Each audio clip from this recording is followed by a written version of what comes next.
और चलिए 8 बजे के 18 ब्रेकिंग के साथ शुरुआत करते हैं। झारखंड के दुमका में हत्याकांड में पुलिस ने बड़ी कार्रवाई की है। पुलिस ने इस मामले में पॉक्सो एक्ट की धाराओं को जोड़ दिया है। केस दर्ज करने के दौरान पहले अंकिता की उम्र 19 साल बताई गई थी, लेकिन बाद में इसे सही करके 15 साल किया गया।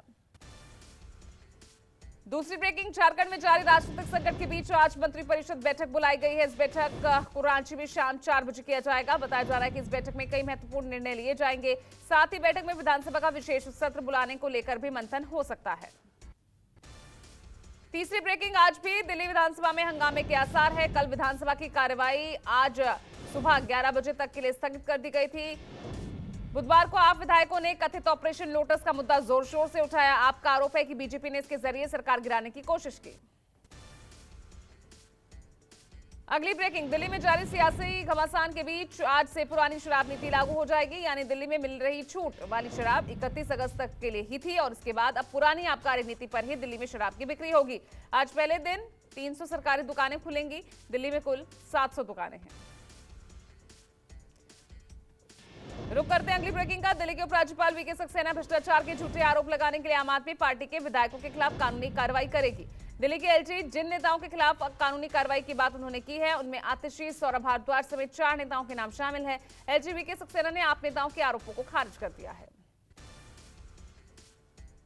छठी ब्रेकिंग, आज सुप्रीम कोर्ट में राहुल गांधी मानहानि मामले की सुनवाई होगी। ये याचिका एक आरएसएस कार्यकर्ता राजेश कुंठे की ओर से राहुल गांधी के खिलाफ डाली गई थी। इस याचिका में मांग की गई है कि राहुल गांधी के 2014 में दिए गए भाषण की प्रतिलिपि को उनके खिलाफ मानहानि के केस के सबूत के तौर पर स्वीकार किया जाना चाहिए।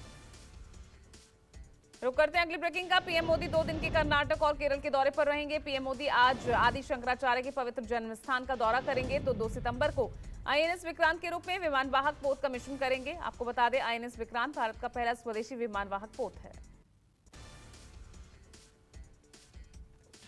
अगली ब्रेकिंग, दिल्ली के मुख्यमंत्री आम आदमी पार्टी के राष्ट्रीय संयोजक अरविंद केजरीवाल 2 दिवसीय गुजरात दौरे पर रहेंगे। अपने 2 दिवसीय गुजरात दौरे के दौरान केजरीवाल 2 सितंबर को द्वारका में जनसभा को संबोधित करेंगे।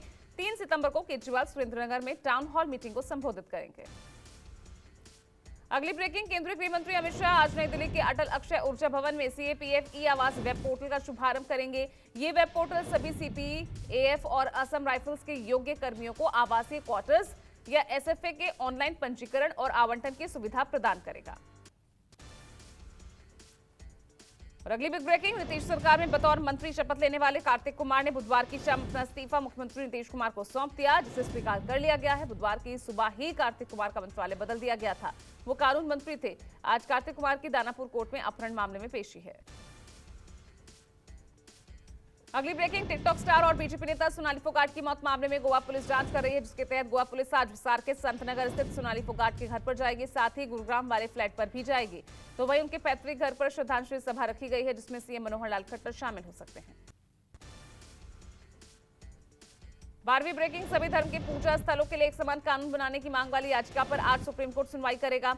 इस याचिका में सुप्रीम कोर्ट से धार्मिक आधार पर पूजा स्थलों में भेदभाव को खत्म कर सबके लिए एक जैसा दिशा निर्देश देने की मांग की गई है। 13वीं ब्रेकिंग, तीस्ता सीतलवाड़ की ओर से दायर जमानत याचिका पर सुप्रीम कोर्ट आज सुनवाई करेगा। दरअसल गुजरात सरकार ने हलफनामा देकर तीस्ता की जमानत का विरोध किया है। गुजरात सरकार ने कोर्ट को बताया कि गुजरात दंगों में निर्दोष लोगों को फंसाने के सबूत गढ़े गए थे। अगली ब्रेकिंग, आज 1 सितंबर है तो आज से कई नियम बदल जाएंगे। अगर 31 अगस्त को पंजाब नेशनल बैंक के ग्राहकों ने केवाईसी अपडेट नहीं कराई तो आज से उनका अकाउंट बंद हो जाएगा। तो वही यमुना एक्सप्रेस वे पर टोल के दाम बढ़ गए हैं। साथ ही गाजियाबाद में प्रॉपर्टी खरीदना भी महंगा हो गया है।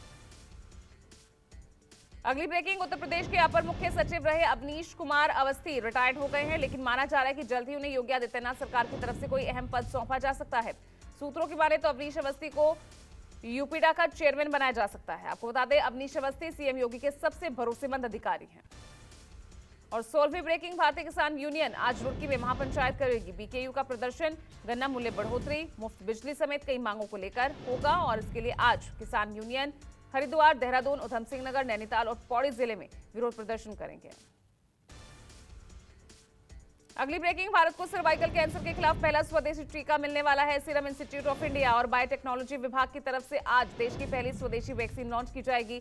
आधिकारिक सूत्रों के मुताबिक भारत का पहला स्वदेशी रूप से विकसित quadri development human papilloma virus vaccine launch की जाएगी। और अगली ब्रेकिंग, सीरिया ने अलेप्पो अंतर्राष्ट्रीय हवाई अड्डे और राजधानी दमिश्क के हवाई अड्डे पर हवाई हमला होने का दावा किया है। सरकारी समाचार एजेंसी के मुताबिक पहले हवाई हमले से उत्तरी सीरिया में हवाई अड्डे को नुकसान पहुंचा है। उधर सीरिया ने कहा कि इजरायल ने यह हमला किया है।